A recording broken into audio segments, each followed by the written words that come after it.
Acho que leva uns segundinhos pra gente aparecer, só para não começar a falar e acabar cortando. Então, boa tarde, pessoal. A gente vai dar uns segundinhos aí para o pessoal ir entrando, né? A gente tinha combinado às 18 horas. Essa é a primeira live que a gente está fazendo do curso, então, de avaliação e tratamento de feridas na atenção primária à saúde. O primeiro módulo ele foi gravado, né? E esse, então, tem a ideia da gente ter uma boa interação aí entre os inscritos, mas também entre os interessados, né? A aula está aberta, o link foi disponibilizado no Instagram do Telesaúde, e acho que mais do que os inscritos, a gente pode ter outras pessoas conosco nesse momento. Bom, para quem não me conhece, então, eu sou a Laura, sou enfermeira teleconsultora no Telesaúde RS, sou especialista em saúde da família e também estomaterapeuta, e tá aqui comigo a Fábio. Oi, gente, boa noite. Eu sou a Fabiane, então, sou enfermeira teleconsultora no Telesaúde também, e eu sou especialista em atenção básica e saúde coletiva. Esse curso, ele foi elaborado, então, né, o conteúdo desse curso foi elaborado pela equipe de teleconsultoras, de enfermeiras teleconsultoras do Telesaúde, e contou com uma parceria muito importante, né, de enfermeiros estomaterapeutas, o Diego Pinheiro, a Sheila Mai, a Camila Anastácio e a Thaís Gonçalves, que foram meus colegas de especialização, então, na estomaterapia, e ajudaram a construir esse curso que foi pensado, né? O conteúdo dele foi pensado para enfermeiras, e a gente usa no feminino porque a gente sabe que somos a maioria, né? Então, na enfermagem somos a maioria mulheres. Então, esse curso ele foi construído para as enfermeiras da atenção primária à saúde, mas a gente optou, então, por abrir, né, a inscrição do curso para médicos e para estudantes também, tanto de enfermagem como de medicina, mas a ideia de disponibilizar o link é justamente para que outros profissionais possam ter acesso, né, a esse conteúdo, a essa conversa que a gente vai fazer hoje, que é relacionada no módulo 2, mais esse convite, né, ao mundo das feridas, a gente fazer essa introdução a partir da pele, né, da fisiologia da pele, de como que o processo cicatricial se dá. E A gente optou por fazer esse formato, né, de live nesse módulo e no próximo também, justamente para a gente poder ter uma interação, né, então o pessoal que está nos acompanhando, né, que quiser fazer perguntas, colocar perguntas ali no chat, a gente vai estar respondendo, né, lembrando que é um curso que é voltado para a atenção primária, para as questões que a gente lida, né, em relação a feridas na APS, então, né, que a gente vai se ater a discutir isso, e também quem está fazendo o curso já conosco e fez o primeiro módulo, ficou alguma dúvida, alguma questão, nosso primeiro módulo foi relacionado às questões éticas, né, do atendimento ao paciente com feridas na PS, então a gente trabalhou algumas questões de legislação, de política e de resoluções do Corém e do COFEM, né, que respaldam a atuação da enfermeira na PS. Então, se tiver alguma dúvida também relacionada a isso que a gente consiga trabalhar agora, a gente vai acompanhar o chat. Se tiver alguma dúvida em relação ao que a Laura está comentando, no momento que ela estiver comentando, a gente vai fazer essa abordagem. E se for uma dúvida um pouco mais geral, a gente vai deixar mais para o final. Mas as perguntas, então, a gente vai tentar responder todas. Mas lembrando que muitas vezes a gente não consegue esgotar, né, todos os temas e tudo, né, a Laura vai trazer uma parte agora desse módulo, e se surgirem dúvidas, a gente ainda tem mais um encontro na semana que vem, então na quinta-feira, que a gente vai poder também tá trabalhando outras questões que ficarem. isso aí, Fábio. A gente vai estar junto, na verdade, por todo o mês de novembro, né? Além de hoje, a gente vai ter mais 3 encontros, então, 2 ao vivo, um gravado. A gente ainda está pensando em como fazer isso. Vai depender muito do retorno dessa nossa atividade hoje. Então, vocês fiquem bem à vontade para a gente construir junto, né? A gente somos uma equipe, então, né, de enfermeiras teleconsultoras, além de mim e da Fabi, tem as nossas colegas que já estão aqui com a gente no chat também, que é a Dani, a Fabi Pavani, a Júlia. E a gente, então, pensou, né, esse curso ele já teve 4 edições anteriores. A última edição aconteceu já há vários anos, acho que a última foi em 2016, se eu não me engano. Acho que sim. Depois disso, existiu a necessidade de uma atualização daquele conteúdo, também baseado no que a gente atende enquanto teleconsultoras, né? Então, para quem não conhece, o serviço do Telesaúde, o núcleo do Telesaúde do Rio Grande do Sul, ele é um núcleo que tem suas ações voltadas para a atenção primária à saúde, né? E um dos serviços é o canal de 0800 de teleconsultorias por telefone, que é disponibilizado para todo o Brasil. Então, profissionais médicos, enfermeiras e dentistas que trabalham em unidades básicas de saúde podem usar esse telefone, né, o 0800 644 6543, para discutir casos. E nós, enfermeiras, recebemos muitos casos, né? A gente discute muitos casos, tanto com enfermeiras quanto com médicos, relacionado a esse cuidado.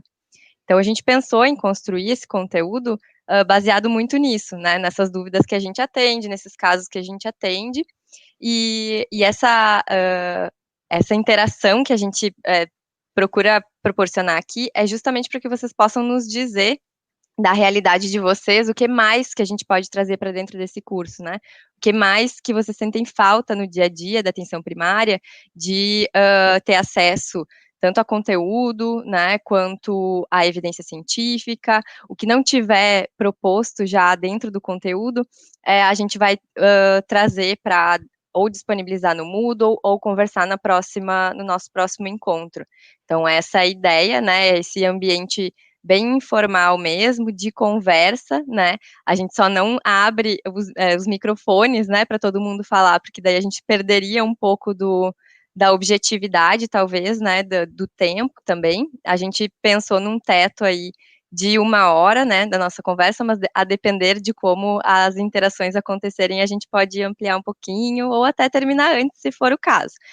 A exposição de conteúdo, ela é breve, né, a gente, de novo, como a gente construiu pensando, né, num conteúdo para enfermeiras, a gente considera que são profissionais que já têm uma formação, né, já passaram pela graduação, então essas questões mais básicas de fisiologia, de anatomia, é uma pincelada mesmo, para a gente poder retomar e passar a construir nosso raciocínio partindo dessas referências, né, retomando um pouquinho, às vezes, que faz muita relação com cada caso que a gente se depara nos atendimentos diários, né, das unidades básicas.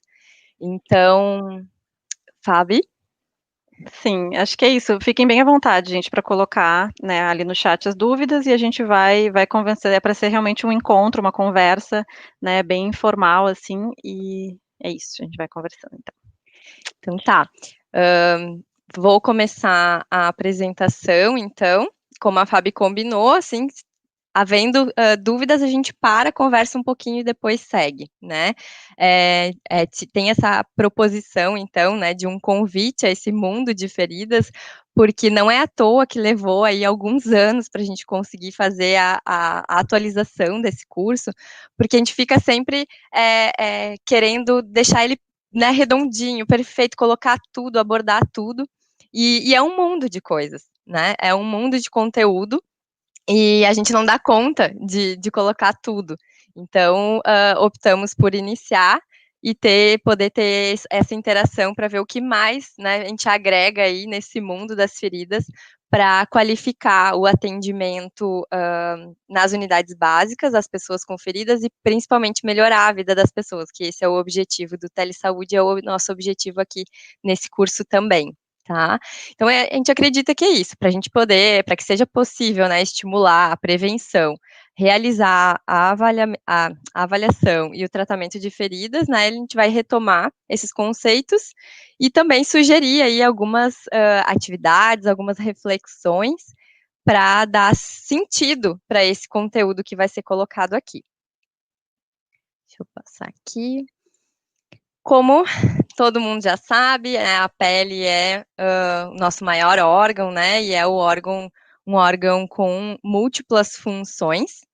Ele vai fazer essa barreira entre o meio externo e os nossos órgãos internos, protegendo contra traumas por água, por produtos químicos, por micro-organismos, por estresse mecânico e radiação. E também vai executar as funções sensoriais relacionadas a toque, pressão, temperatura, dor, alerta e vai ser alerta, né, para possíveis danos aos tecidos. Além disso, vai ter um papel, né, na troca de fluidos, sais, gases e calor.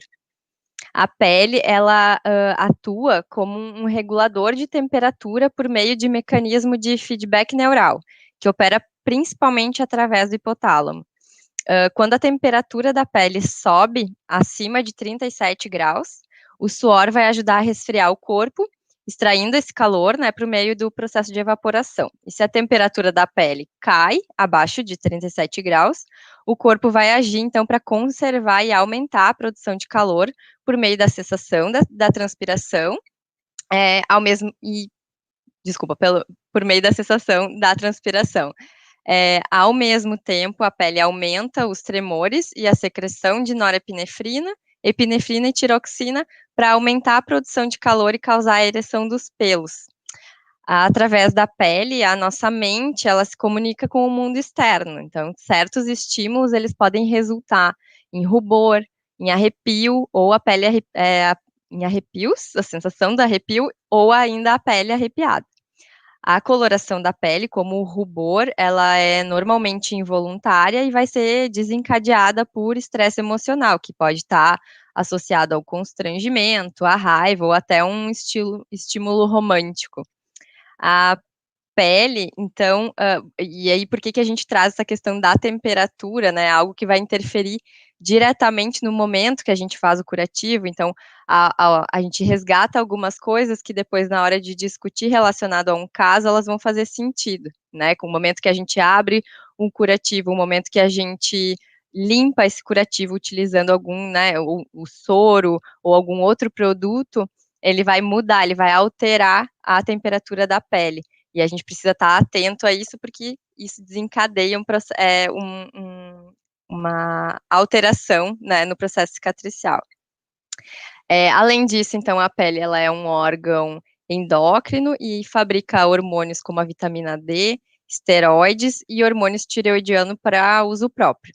A pele também produz muito dos neurotransmissores e hormônios encontrados no cérebro.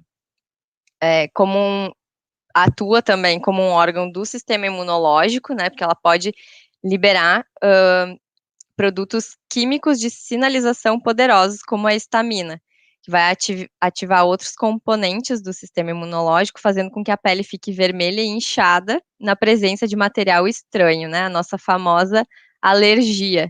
Então, a pele também nos sinaliza, nos mostra aspectos muito importantes relacionados a essa alteração que pode estar relacionada a algum componente do que a gente está utilizando no momento de cuidar de uma pessoa com ferida. Então, a saúde da pele, ela vai ser influenciada por vários fatores, tanto internos quanto externos, né? E esses fatores também vão influenciar diretamente na cicatrização das feridas. É imprescindível que a gente saiba avaliar e compreender essa natureza complexa da pele e o que está por baixo dela. Então, quando a gente fala, né, em avaliação e tratamento, principalmente o tratamento de feridas, né, que envolve uma série de produtos, e a gente vai chegar nessa discussão, eles são tecnologias que a gente dispõe hoje super importantes, mas que se a gente não compreender esse papel da pele no corpo, a gente não vai conseguir fazer a associação certa. E muito provavelmente a gente pode acabar errando na escolha desse tratamento. Então, essa parte, né, da compreensão é bastante relevante. Aqui a gente tem, então, uma imagem para falar um pouquinho sobre as camadas da pele, né? O que a gente tem no caminho e que na presença de um trauma é rompido, né, ou modificado. A epiderme é a camada mais externa, então, eu não sei se vocês vão conseguir ver o meu Acho que eu tenho um recurso aqui de mostrar na tela. O meu laser, vocês estão vendo, né? É uma luzinha. Então, aqui, toda essa parte mais superficial é a epiderme, a camada mais externa da pele, feita de células epidérmicas, então. Elas são firmemente tecidas e formam essa barreira à prova d'água que retém e impede a entrada de umidade. Dependendo da localização no corpo, a espessura dela varia de muito fina, cerca de 0,5 milímetros, por exemplo, na membrana timpânica, a muito espessa, cerca de 6 milímetros na sola do pé. Não há vasos sanguíneos na epiderme, e ela recebe o oxigênio, os nutrientes necessários das camadas mais profundas por meio de difusão, né, desses capilares sanguíneos que estão nas partes mais superiores da derme. A epiderme ela ainda é composta por, no mínimo, 5 camadas, e isso é bem importante, porque no mínimo, né, 5 camadas, a gente vai ver algumas variações de conceitos relacionados a isso, conforme a referência que a gente utiliza. Então, eu fiz questão de trazer para essa apresentação uma imagem e até referências um pouquinho diferentes das referências que estão na apostila, por exemplo, que é para a gente poder ter realmente contato com essas variações e entender que elas são baseadas em referências e, às vezes, em estudos, né, que tem uma certa variabilidade ou até opção de cada autor de como trabalhar, né, esses conceitos. Mas são coisas que não interferem no objetivo, né, do entendimento. Então, essas 5 camadas que a gente vai ter na epiderme é o extrato córneo, sendo a camada mais externa. Não é à toa que ele é composto pelo que a gente chama de epitélio escamoso, né? Essas células, elas vão migrando para cima e elas se desprendem da superfície a cada 14 dias. Então, a gente não percebe, obviamente, né? Mas a gente passa a vida inteira perdendo camadinhas da nossa pele. E essas células, elas requerem um equilíbrio de umidade, de temperatura e pH ideal para elas serem ativas. O extrato córneo, ele tem um pH ácido, então chamado de manto ácido, que também tem um papel de proteger o corpo de algumas bactérias e fungos. As próximas camadas, elas são camadas de transição, e nelas vão se encontrar as células de Langerhans, que tem a função imunológica que a gente comentou antes. Já a camada mais profunda da epiderme são as células basais, que contêm queratinócitos, melanócitos e as células de Merkel, e as células que estão constantemente se desprendendo e se regenerando. A queratina, ela vai conferir a qualidade de proteção à pele, que torna ela à prova d'água. Então, milhões dessas células são mortas e eliminadas diariamente, resultando em uma epiderme inteiramente nova a cada 35 a 45 dias. Os melanócitos, eles ficam presos entre as células basais e que produzem a melanina, e eles também têm o papel de proteger a pele da luz ultravioleta, né, dos raios solares. E já as células de Merkel, então, acredita-se que elas tenham um papel mais de células sensoriais. A epiderme, ela é separada da derme, então, pelas células, pela membrana basal, né, composta das células basais, que aparece aqui nesta tirinha, né, marronzinha ali, ela faz essa conexão entre a epiderme e a derme, e ela é fina, porém ela tem um formato que faz essa ligação. A derme, então, ela vai ficar entre a epiderme e o tecido subcutâneo, com uma variação de 0,3 a 4 milímetros de espessura. A ligação entre essa primeira e a segunda camada, que é o que eu estava tentando explicar antes, ela vai ser por uma estrutura semelhante aos dedos, né? Que se chama de hatch pegs. elas aumentam a área de contato entre as duas camadas e ajudam a evitar que a epiderme se solte. Então, a gente pode imaginar uma estrutura mais ou menos assim, né, que faz essa conexão entre a epiderme e a derme. Essas estruturas, elas são quase inexistentes em neonatos prematuros, mas elas se desenvolvem rapidamente após o nascimento. E conforme a pele envelhece, elas ficam menores e mais achatadas, ou seja, aqui a gente encontra a semelhança, né, entre a fragilidade da pele do bebê e a do idoso. A diferença é que o primeiro, né, está em pleno desenvolvimento, então assim que nasce, né, as células já começam a trabalhar muito para que isso se reforce, e para o final da vida, o idoso, então, vai ter um declínio dessa produção, tornando muito mais frágil. Então, a gente vê muitas lesões, né, em recém-nascidos, principalmente prematuros, relacionados ao descolamento da pele. Então, qualquer coisa, às vezes, um dispositivo médico que é utilizado, né, num ambiente hospitalar, por exemplo, acaba causando uma lesão na pele do neonato por ser muito frágil, e no idoso da mesma forma, né? Às vezes qualquer batidinha faz o hematoma, faz aquele descolamento de pele, que a gente chama do skin tears também. Vamos conversar sobre essas lesões lá no 5º módulo, e essa relação é importante da gente pensar, né? Faz parte de todo esse processo de formação dessas células ao longo da vida. A derme ainda contém uma matriz extracelular feita de colágeno e fibras elásticas, que fornecem estrutura à pele e são necessárias para o fechamento da ferida. Ainda, os folículos capilares, glândulas sudoríparas, glândulas sebáceas, eles são revestidos com esse tecido epitelial que leva à superfície da pele e apoia a sua regeneração. O suor das glândulas sudoríparas, ele ajuda a regular a temperatura corporal, e o sebo produzido pelas glândulas sebáceas vai ajudar a evitar que a pele resseque. O sangue, ele vai circular dentro dos capilares da derme para fornecer os nutrientes e os metabólitos ao tecido e coletar os resíduos produzidos por esses tecidos. Sem essa nutrição e remoção de resíduos, a saúde do tecido não é mantida e a cura não acontece. E ainda por último, mas não menos importante, né? Aliás, extremamente importante, principalmente nesse cuidado, é a linfa. A linfa é um líquido que se forma nos espaços intersticiais.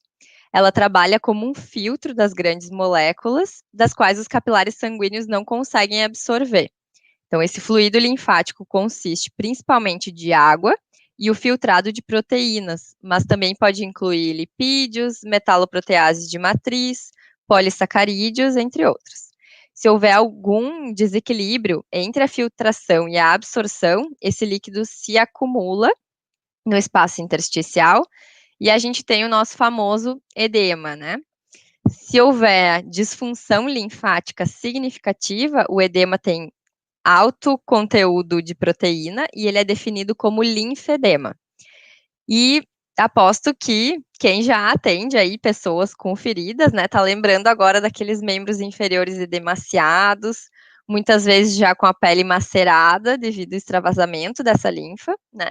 E esse é um dos estágios onde comumente abrem as feridas, né? O sistema linfático, ele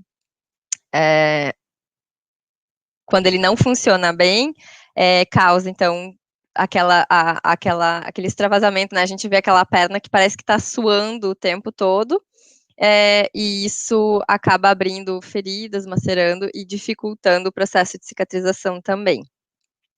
Além dessa filtragem, dessa limpeza que ele faz ali no local, o sistema linfático atua também no sistema imunológico, e ele é particularmente importante para a pele, uma vez que os antígenos bacterianos, eles são captados pelas células e transportados através dos vasos linfáticos até os nódulos linfáticos. E aqui, os antígenos, né, são apresentados às células B, que são estimulados a produzir anticorpos. Então, aqui um pouco a retomada, aposto que todo mundo lembrou, né, das aulas de fisiologia da graduação, que é isso, a gente tem os famosos linfonodos, né, a gente tem, às vezes, antes de ter uma ferida aberta, ou mesmo nesse processo de edema, ou daqui a pouco, quando a gente já tem uma ferida, mas tá em dúvida ali se aqueles sinais representam algum tipo de infecção ou são sinais inflamatórios, né? Muitas vezes a gente já tem ali linfonodos dando um sinal de alerta, né? Que algum corpo estranho está circulando. E isso vai disparar um cuidado especial. Ainda talvez até uma curiosidade, né, em relação ao pH da pele. O pH da pele humana, normal e saudável, ele vai ser algo entre 4 e 6,5 de pH, e ele vai variar com a idade. Esse pH ele é levemente ácido, criado a partir dessa excreção combinada, então, de óleo, suor, dos poros da pele e excreções da microbiota normal da pele. Então, o pH ideal é de 5,5 e conhecido como manto ácido. Fornece ao corpo defesa contra micro-organismos invasores. Esses mecanismos de defesa não estão totalmente desenvolvidos até a puberdade, então deixando as crianças mais vulneráveis a infecções como a micose.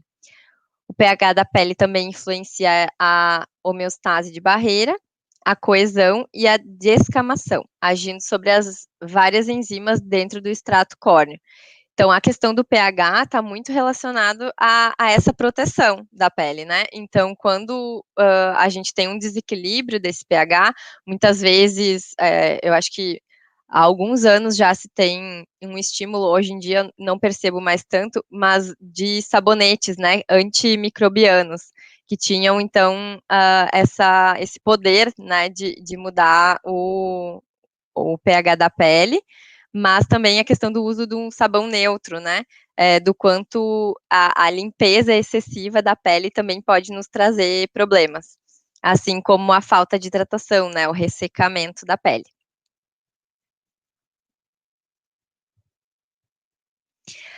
Aqui, esse quadro, ele traz um resumo, né, dessas estruturas que eu falei com a imagem anterior, e eu acho que ele é um quadro bem estratégico, assim, né, para a gente ter à mão. Traz um pouquinho um resumo da estrutura, a sua função e a implicação para as feridas, né? Então faz essa relação com o que a gente quer saber.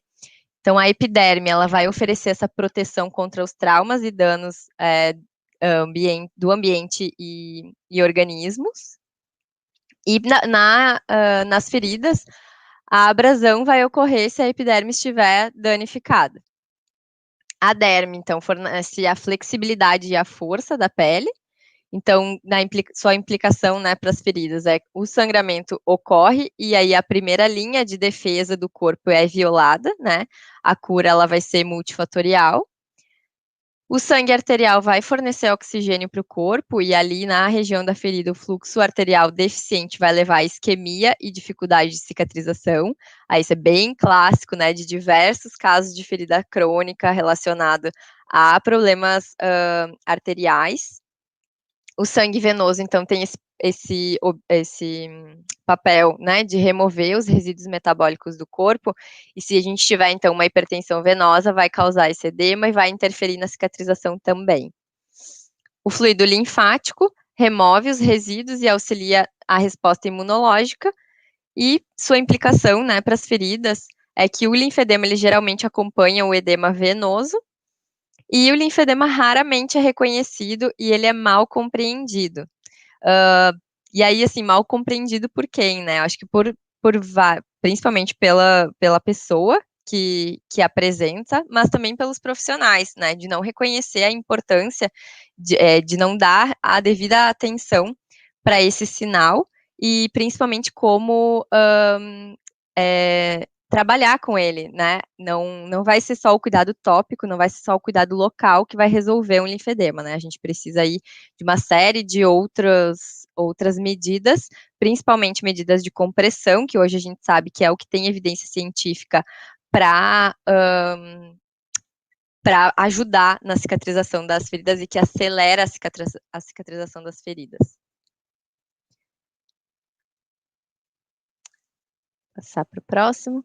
E aqui a gente começa, então, a ver outras estruturas que também compõem, que a gente também precisa pensar no momento que está trabalhando com pessoas com feridas, né? O tecido subcutâneo, ele vai fornecer a proteção, o amortecimento, o isolamento e o armazenamento de energia, e quando ele está mal vascularizado, então, vai tornar mais lento a cicatrização.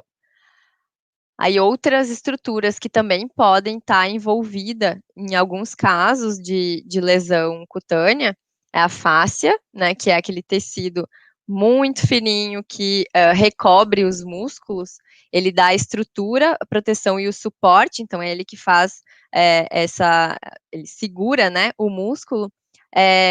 Quando a gente entra nesse plano facial, é muito provável que a gente possa ter uma infecção, né? Ele é muito vascularizado, ele está próximo do músculo e ele vai distribuir, né, aquele contaminante mais rápido. Os músculos, então, vai realizar o movimento voluntário e involuntário, e aí, sendo muito vascularizados, eles se rasgam facilmente. Então, chegando nessa camada, a gente também tem um problema mais grave. Os tendões, eles vão fixar esses músculos, os músculos aos ossos, e quando eles estão expostos, então eu acho que essa é uma dúvida bastante frequente na prática, né? A gente acaba assustando quando percebe que a gente tem exposição de tendão. Eles devem ser mantidos úmidos, e como são pouco vascularizados, eles vão demorar, sim, para curar. E aí a perda do tendão significa perda de função. E a gente tem que ter muito cuidado na exposição do tendão, uma vez que qualquer toque, né, às vezes qualquer manipulação mecânica desse tendão, a gente pode estar aí interferindo na perda da função daquele membro. E ainda os ligamentos anexam os ossos aos ossos para formar uma articulação. Então, os ligamentos expostos, eles também devem ser mantidos úmidos, são poucos vascularizados, são muito semelhantes, né, a essas estruturas anteriores que a gente comentou, e vão demorar para cicatrizar. Então, a perda dos ligamentos também vai significar a perda de função. Os ossos fornecem a proteção, força e suporte também, e o osso exposto geralmente vai levar à osteomielite, né? O periósteo, então, ele não deve secar. A partir do músculo, né? A gente precisa sempre pensar nessa umidade, na manutenção da umidade. Então, qualquer estrutura exposta, seja tendão, articulação, ligamento, e o osso, ele precisa estar em ambiente úmido. É muito importante para a sua preservação, né? Agora, o momento que a gente tem exposição óssea aí, o alerta também fica para todo um cuidado e para a gente não levar a osteomielite, mas também é pouco provável que a gente consiga evitar, a menos que se tenha bastante recurso e preste atenção. E são casos, às vezes, que já chegam para a gente nesse formato, né? Já chegam na unidade, às vezes com um intervalo grande, sem ter assistência, numa situação de bastante exposição de estruturas. As articulações, então, elas vão facilitar o movimento e o suporte mecânico, e aí, da mesma forma que a exposição óssea, elas podem levar à osteomielite. O líquido sinovial, então, ele vai lubrificar e reduzir o atrito dessas articulações, e quando a gente tem o aparecimento desse líquido em feridas, que é pouco provável que a gente identifique, assim, né, com facilidade, mas também vai indicar essa exposição da cavidade articular, então, um comprometimento bem importante.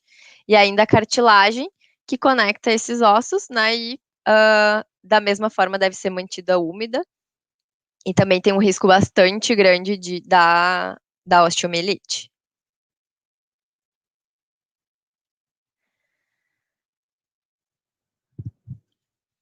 Deixa eu só arrumar aqui minha apresentação.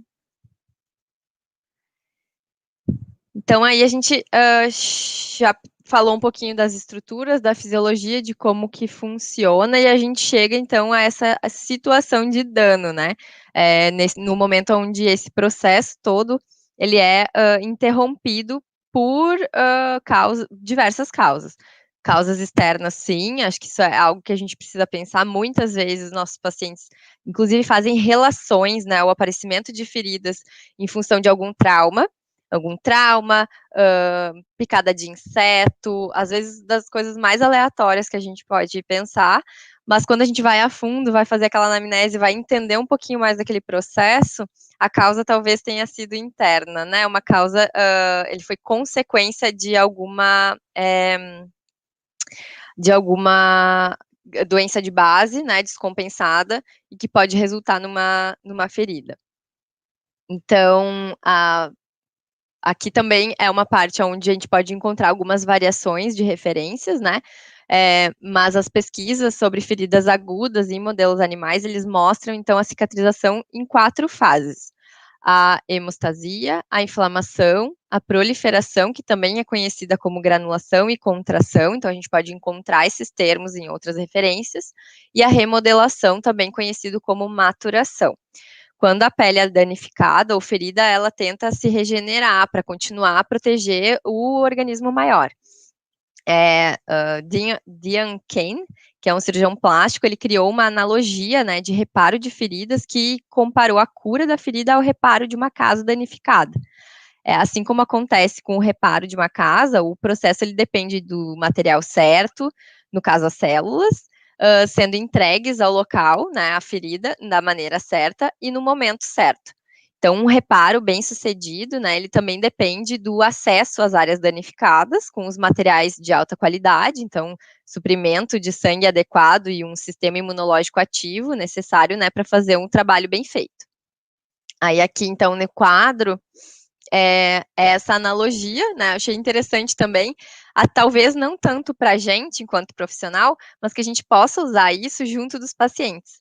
Né? A gente sabe que os processos de cicatrizações, eles variam muito de paciente para paciente, e muitos vão estar naquela condição crônica que leva muito tempo. E muitas vezes falta compreensão, e falta, talvez, de nós profissionais, uma forma um pouco mais simples, né, de explicar. A gente tem a tendência em falar termos muito técnicos e que dificultam a compreensão. Então, se a gente tiver algumas ferramentas para transformar esse cuidado, né, um cuidado onde o paciente possa ser corresponsabilizado e compreender aquilo que está acontecendo, eu achei interessante esse modelo de Kane para essa analogia, né, para ajudar nesse diálogo com o paciente. Então, na fase da hemostasia, que inicia imediatamente após o dano, a gente tem o envolvimento das plaquetas para uma função de coagulação, né, e liberação dos fatores de crescimento, e aí a gente pode fazer analogia com o momento que a gente identifica e limita o estrago, né, da nossa casa. Então, eu identifiquei um cano vazando, eu vou lá e tento limitar o estrago, né, tento colocar um balde para coletar a água, tento amarrar ali uma tirinha para fazer parar de pingar, mas eu identifico e limito, que é o papel da hemostasia no caso da coagulação, né. Aí, após cerca de 24 horas, então a gente entra, e aí é um processo contínuo, né, a gente entra no processo de inflamação, que vai acontecer em 1 a 4 dias, na referência que está na apostila de vocês, ele considera até 6 dias. As células envolvidas, então, são os neutrófilos, os macrófagos e os monócitos, e a função é a fagocitose. Então, limpar o local, né? Depois que a gente identificou e que a gente limitou o estrago ali do nosso cano furado, a gente vai secar a água que extravasou, né? Vai limpar o local ali para receber, então, o próximo passo, que inicia a fase de proliferação de 4 a 21 dias, ela vai durar, num processo ideal, né? Num processo que vai acontecer de forma sequencial. As células envolvidas, então, são os macrófagos, os linfócitos, fibroblastos, queratinócitos, o tecido epitelial também vai estar envolvido, e aí com a ideia de preencher os defeitos e restabelecer a função da pele, fechar, né, cicatrizar.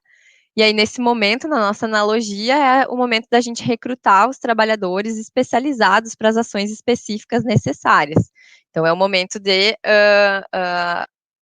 depois que a gente identificou, limitou e limpou, a gente vai chamar o encanador, então, para dar jeito, né? Se vai ter que trocar o cano, se vai ter que remendar o cano.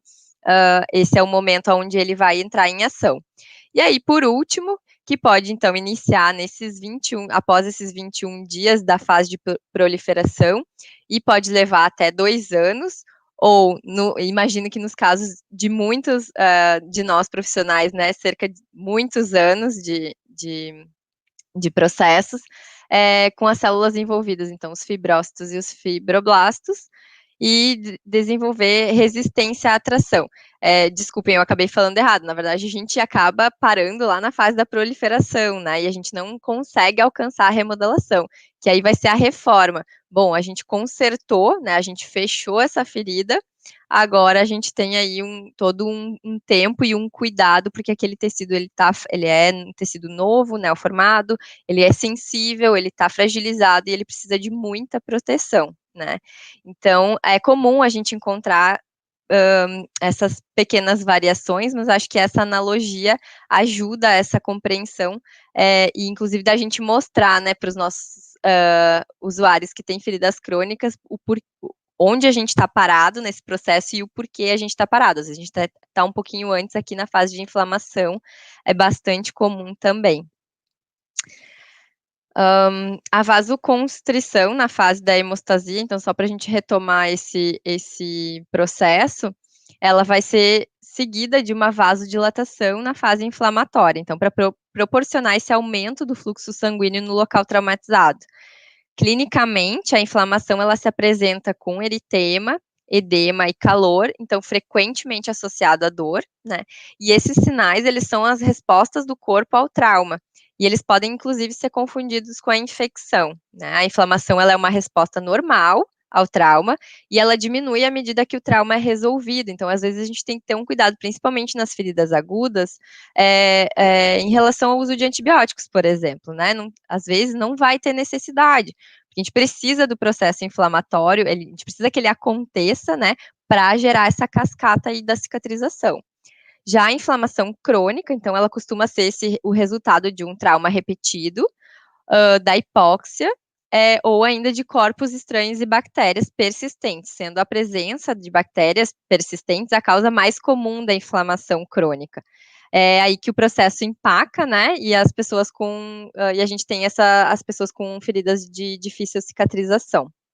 Então, é isso, trata-se de um processo complexo, né, uma cascata perfeita precisa acontecer para a gente chegar na remodelação, e a pele não vai ser mais a mesma ali naquele local. A sua resistência a essa tração, ela vai chegar a 70% ou 80% do que era antes, e além disso, a densidade celular e capilar vai diminuir. Então, inicialmente, o tecido cicatricial, ele vai ter aquela cor rosa intensa, depois ele passa para um rosa mais brilhante, isso independe da pigmentação normal da pele. Então, na fase de epitelização crônica, o cicatricial, ele pode ser hipertrófico, queloide ou hiperceratótico. Então, ainda quando nessa fase da remodelação, entre, né, uma fase final para a fase de remodelação, ele pode ter também esse processo crônico e acabar formando desordenadamente esse tecido, né, formando os queloides, aquelas cicatrizes hipertróficas que ficam em alto relevo, né, ou ainda essa pele hiperceratótica, que depois, no próximo módulo, a gente vai falar um pouquinho mais sobre cada uma delas. Então, esse processo que pode levar, então, até 2 anos, né, depois do ferimento. Então, é por isso que as feridas fechadas, né, elas podem abrir rapidamente se a gente não prestar atenção aos fatores causais iniciais. Então, às vezes, se, digamos que a ferida foi causada por um trauma por pressão, por uma lesão por pressão, A gente fecha, mas se a gente não remover a pressão, aquele tecido que está super sensível, ele vai acabar abrindo de novo.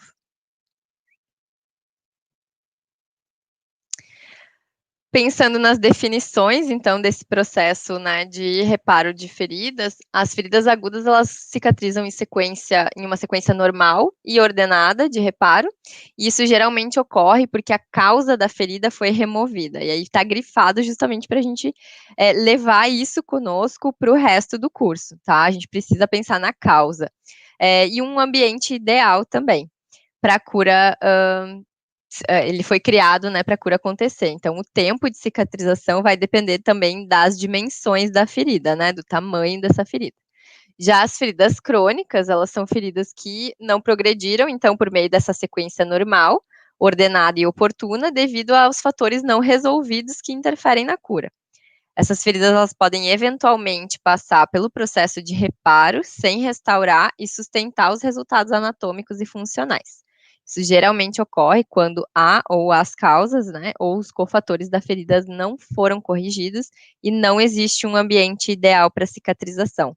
Então, de forma geral, né, todo esse processo que a gente falou agora dessas quatro fases, elas acontecendo num ambiente ideal, a gente tem a cicatrização. Agora, não acontecendo nesse ambiente ideal, né, não acontecendo num corpo saudável, por exemplo, ela vai ter um retardo e também tem os fatores que precisam ser corrigidos. E aí, é isso que a gente traz o convite, né, para esse mundo, para a gente pensar um pouquinho mais, de forma mais prática. Eu acabei me estendendo aí, achei que eu ia passar por essa parte mais teórica um pouco mais rápido. Se eu tiver falado muito rápido também, vocês, por favor, sinalizem, a gente pode retomar algum ponto que não tenha ficado claro. Mas a ideia de trazer isso é disparar, então, é, é, esse panorama na nossa cabeça de complexidade para a gente começar a pensar no nosso ambiente de trabalho. Então, o convite para esse mundo complexo das feridas, para além dessa atualização profissional, a gente quer muito que seja útil na prática, né? Ele foi elaborado para isso, como a gente já falou no início, e a gente criou uma série de perguntas, né, que podem orientar a construção de um panorama dos atendimentos na UBS. Então, esse exercício, a gente chamou de exercício, mas ele não é um exercício avaliativo do curso, né, ele pode ser respondido individualmente por cada um de vocês, ele pode ser criado, né, simulado por aqueles que ainda não estão no ambiente de trabalho, que são estudantes ainda, ou que estão passando por algum estágio em algum local, podem usar, né, esse local como referência para pensar, mas o ideal seria que aqueles que estão num ambiente de equipe da atenção primária, equipe de atenção primária à saúde, que possa fazer isso junto com a equipe, construir, de repente, esse panorama junto com a equipe, né, porque ele vai auxiliar, ele tem o potencial, então, de auxiliar o planejamento de ações de curto, médio e longo prazo. As perguntas, elas são sugestões, né, para iniciar, e elas podem e devem ser adaptadas de forma que faça sentido, né, para o processo de trabalho de cada um. Gente, eu percebi que eu estou quase no escuro aqui, eu vou só ligar a luz e volto já. Fábio, se tu quiser, iniciando, eu vou colocar as perguntas aqui. Se tu quiser ir falando sobre as perguntas e, de repente, o pessoal quiser ir contribuindo já nos comentários, no chat, fiquem à vontade. 2 segundos. Tá bem. Enquanto a Laura vai ali, então, resolver esse problema técnico, só para comentar com vocês, né, eu tô vendo aqui, acompanhando o chat, e eu vi que o pessoal tá fazendo, né, alguns comentários, eu vi ali a Cíntia, colocou uma questão dizendo que é enfermeira, né, do consultório na rua, acompanha, então, pessoas, né, em situação de rua, e tem lesões de pele, tem uma questão de hiperqueratose, geralmente, né, e ela disse que está fazendo o curso, né, e questionou, assim, perguntando sobre referências, né. E daí, Cintia, assim, acho que quando a gente pensa, né, em população em situação de rua, é sempre pensar em rede, né, como que a gente faz para poder fornecer um cuidado adequado a essa pessoa, e a gente sabe que não é simples, é sempre uma questão realmente muito complexa. E os próximos módulos, a gente vai ter, né, no módulo 3, a questão da avaliação da ferida e o reconhecimento dos tecidos, que acho que a gente vai perpassar um pouco essa questão do que é a hiperceratose, enfim, e depois vai ter o tratamento, né, então a gente vai trabalhar com coberturas, e aí a gente tem, em todos os módulos, vai ter as referências disponíveis que a gente está utilizando para poder, para poder, pela contraconstrução. Algo específico para população em situação de rua, que trabalhe especificamente, até onde eu saiba, pelo menos eu desconheço, assim, algo que faça essa referência específica. Mas acho que os materiais que a gente vai estar trazendo nos módulos vão contribuir fortemente, assim, para tu poder pensar essas questões, assim, né. Isso, eu vi que a Cíntia comentou também depois que se tiver um espaço para discutir essas particularidades, né, hã, seria excelente.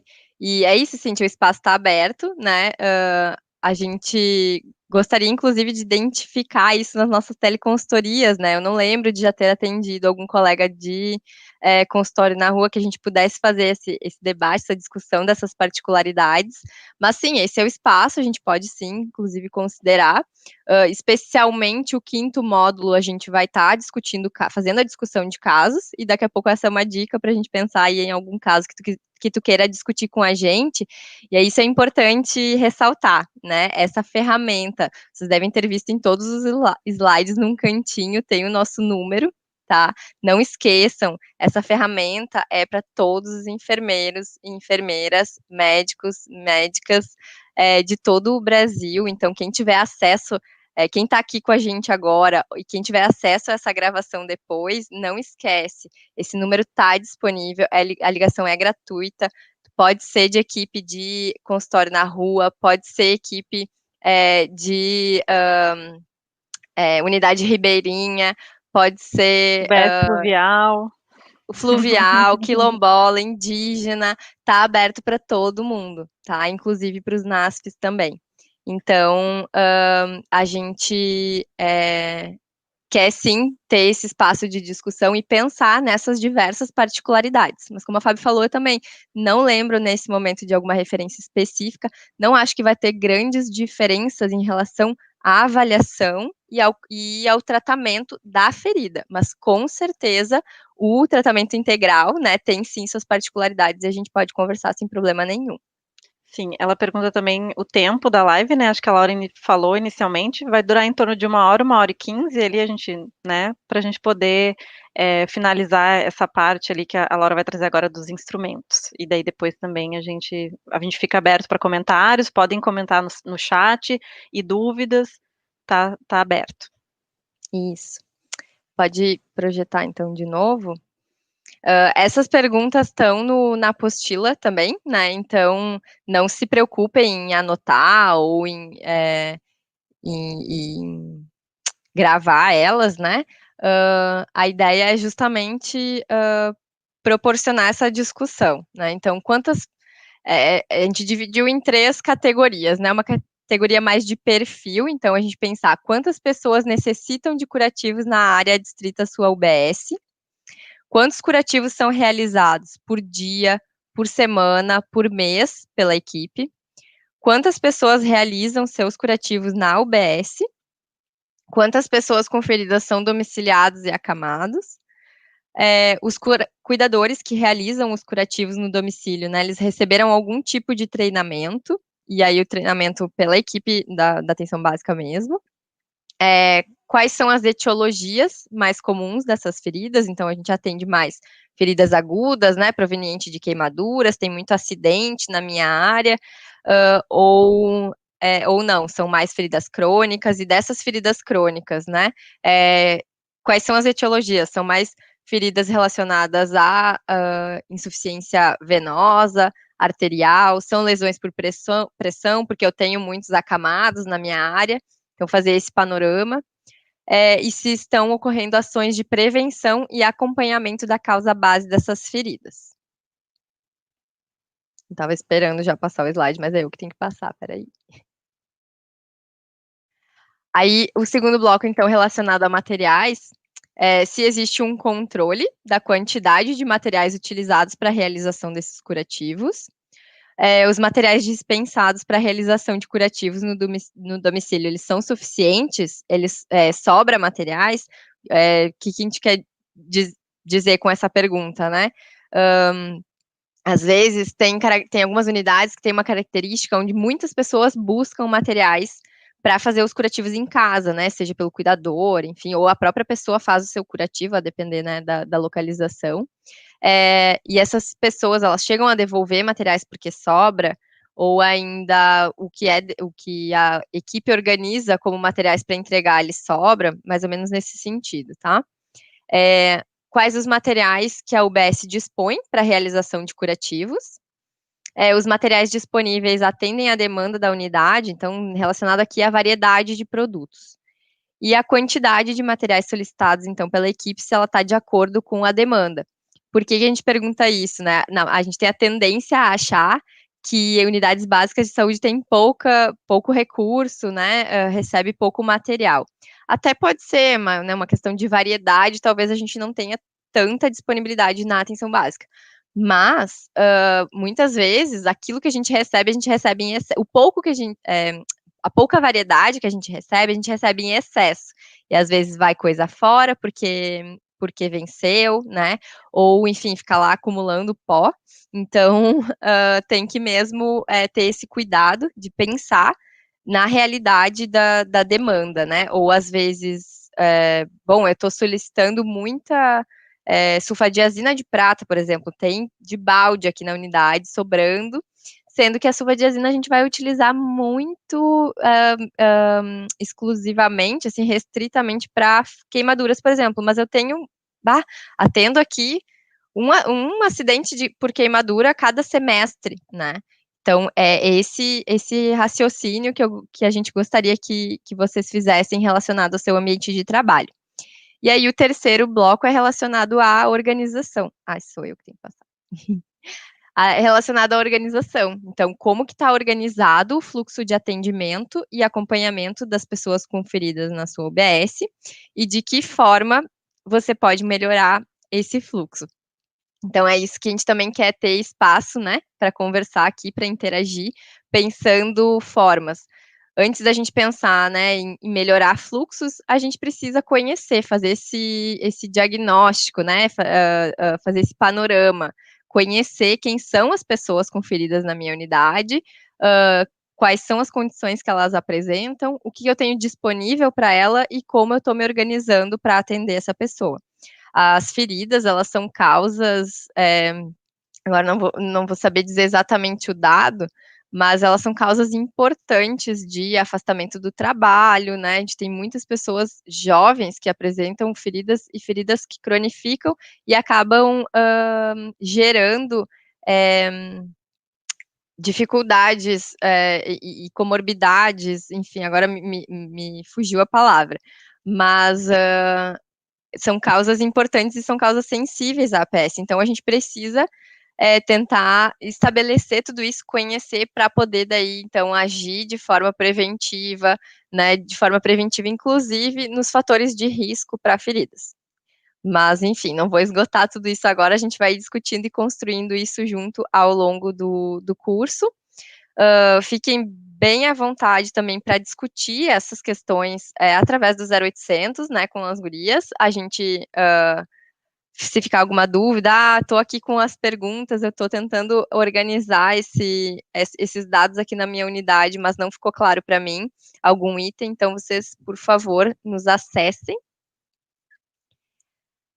E ainda, então, para encerrar a parte expositiva aqui, e aí vocês, por favor, ficarem à vontade para perguntar mais, para tirar alguma dúvida, a questão do raciocínio clínico, né? Então, a ideia, que a segunda proposta que a gente apresenta é um instrumento de avaliação de feridas que pode ser aplicado em todos os atendimentos que vocês forem realizar a partir de agora. Então, coletando todas as informações, né? A gente acredita que vocês vão ter condições para avaliar e planejar o segmento adequado do cuidado individualizado e contando com o nosso suporte no 0800 também. Então, vocês vão perceber que algumas informações que vai ter nesse instrumento, daqui a pouquinho eu vou colocar ele aqui na tela para a gente ver junto, já são do conhecimento de vocês. Então, tem aquele paciente que vocês já conhecem há anos, então vocês vão conseguir preencher esse instrumento, porque essas pessoas já são acompanhadas por vocês há algum tempo. Mas, mesmo assim, é bem importante que elas sejam retomadas e registradas e organizadas, né? Pensando na continuidade do cuidado, pensando que tem outros profissionais que podem acessar e são informações importantes de serem compartilhadas. Então, esse instrumento ele pretende nortear a prática, né, podendo ser adaptado conforme a realidade de vocês. Então, é uma sugestão, de novo, assim como esse roteiro de perguntas, né, de diagnóstico, de panorama do serviço, esse instrumento, ele é também uma sugestão e ele pode e deve ser adaptado conforme a realidade. Então, a ideia é que vocês apliquem ele em todas as pessoas com feridas, né, porque mesmo aquelas que apenas retiram materiais na UBS, porque a gente precisa, talvez mais importantes sejam essas, né? Que a gente não está vendo com tanta frequência. Daqui a pouco a gente está há anos entregando gás e soro para essa família, e aí ele já está com uma ferida que não precisa de outros recursos e não gás e soro, né? Então, sim, tem que aplicar, usar o instrumento, aproveitar o instrumento para fazer essa avaliação. Para quem não sabe, não entendeu a referência aqui da colega, no meu slide, já que a live também é cultura, a minha dica de Netflix é essa série Virgin River, que é a mocinha aí da foto, ela é uma enfermeira bem legal. E aí, aqui depois eu volto para esse, vou mostrar então um instrumento. Não sei se está dando para ver muito bem, vou aumentar aqui. Esse, junto com ele tá dentro da apostila, mas ele também foi postado no Moodle num PDF separado para vocês poderem imprimir, né, e até para modificar, né, e adaptar ele. Então, a ideia é a gente colocar aqui nome, data de nascimento, aquelas informações básicas do paciente, peso, altura e IMC, bem importante também. Quando que foi o primeiro atendimento? E aí vocês podem optar por colocar o primeiro atendimento do paciente na unidade, acho que é uma informação importante, e talvez o primeiro, né, a data do preenchimento do instrumento para a partir dali fazer esse monitoramento, né. O tempo de ferida também é importante, e aí o tempo de ferida é algo que é bastante interessante, assim, da gente conversar, né, com os pacientes, porque varia muito e conforme tu vai, principalmente pessoas que têm feridas há muito tempo, né, perde um pouco da referência, assim. Então, a gente tem que ir cavocando mesmo para encontrar essa informação.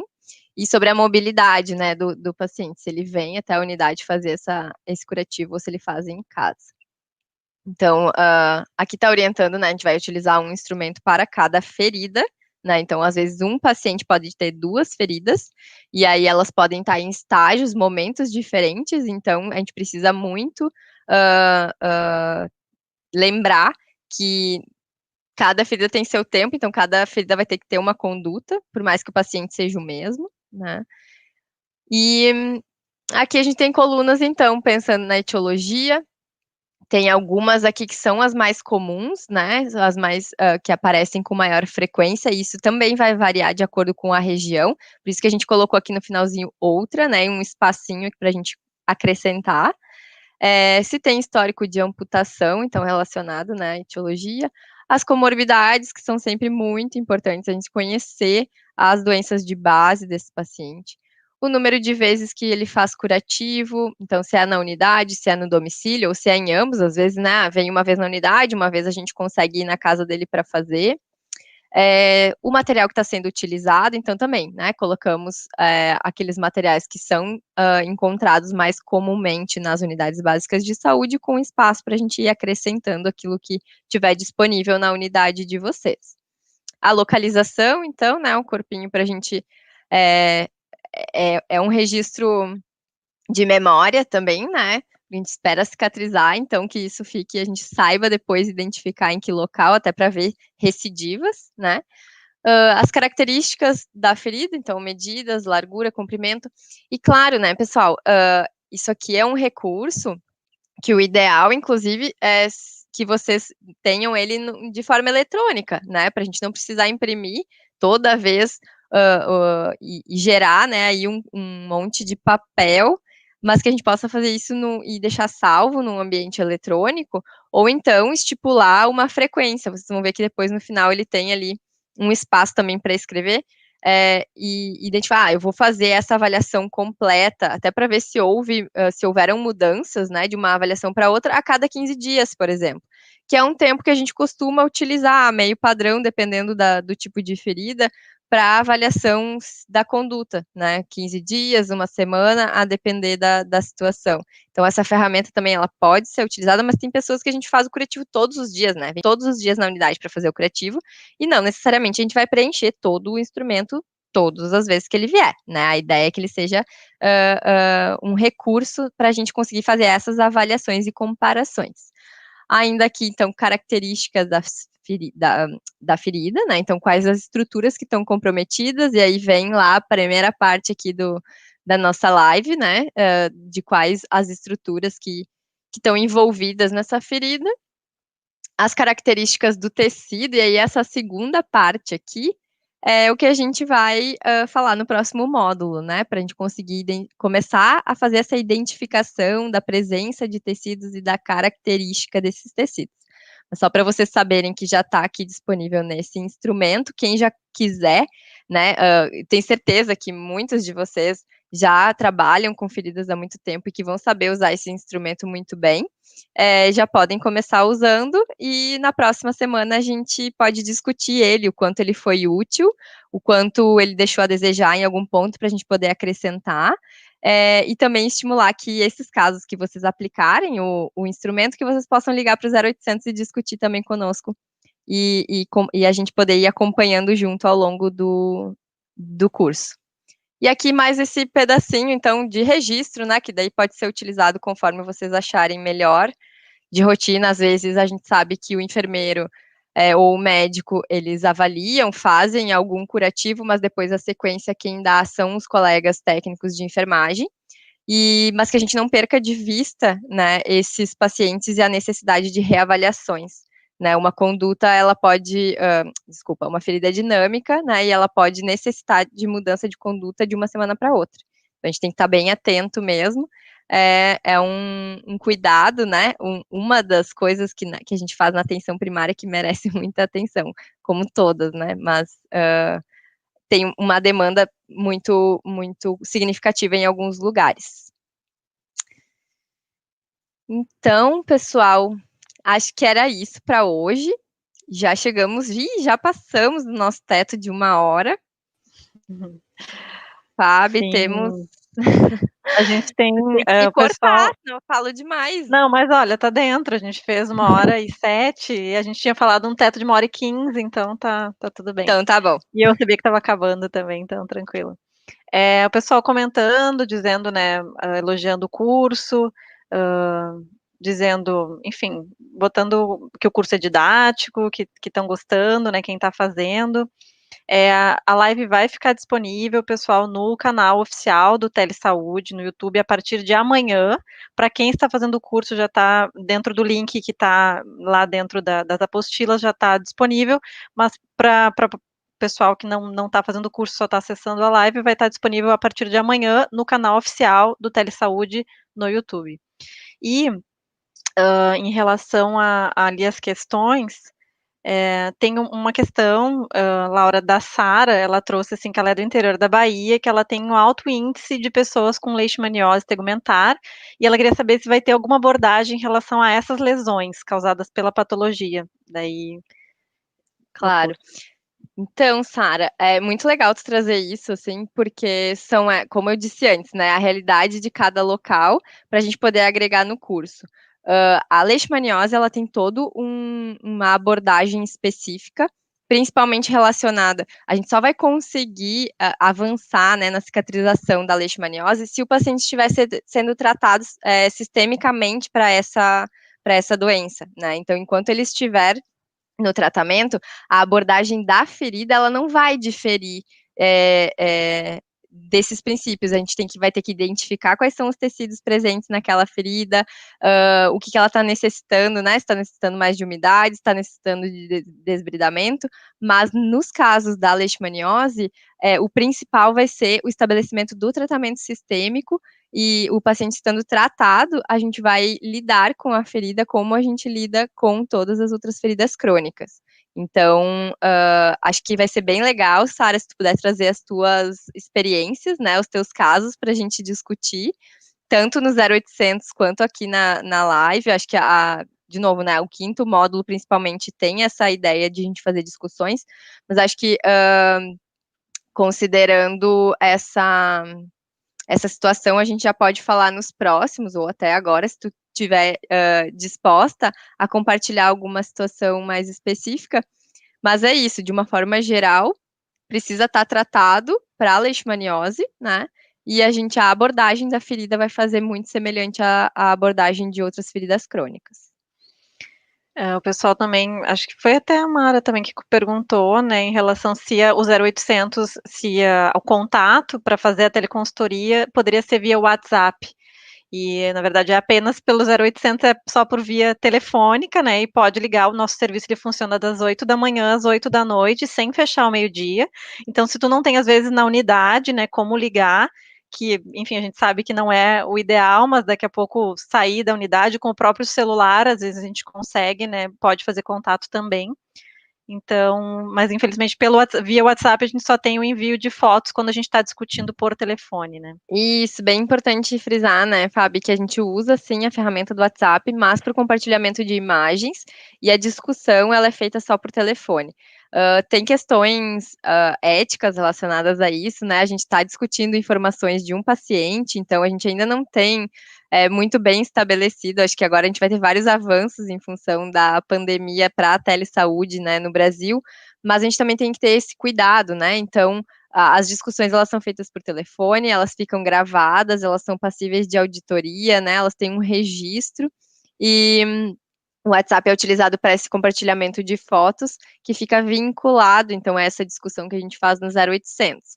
É legal que vocês tragam essas dificuldades de acesso ao 0800 para a gente pensar e considerar, né, isso dentro do núcleo de telesaúde, mas nesse momento o disponível é mesmo pela ligação telefônica.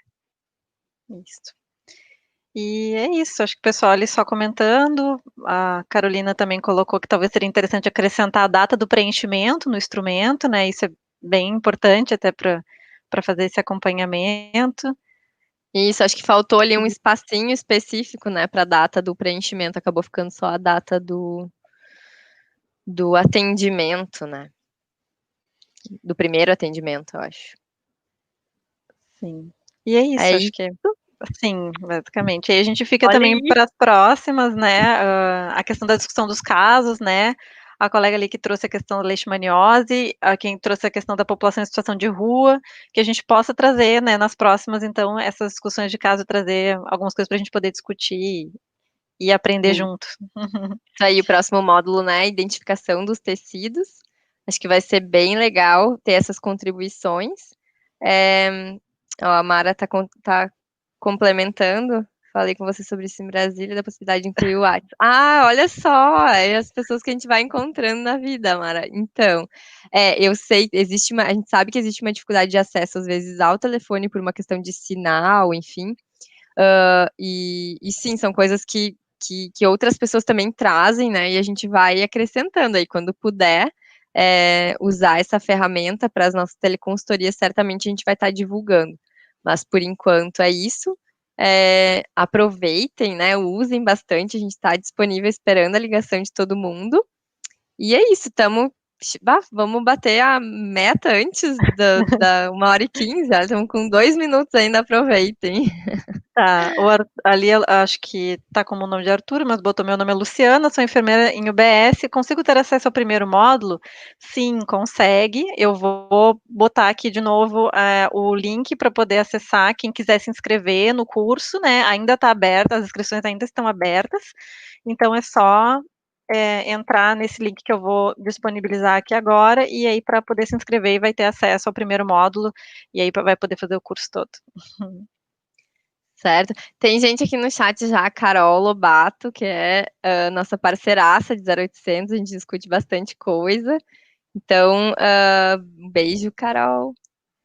E quem mais? Agora, a partir do próximo, né, Fábio? A gente quer ver um monte de gente aí no chat que já nos ligou, né? Que a gente já conversou por telefone.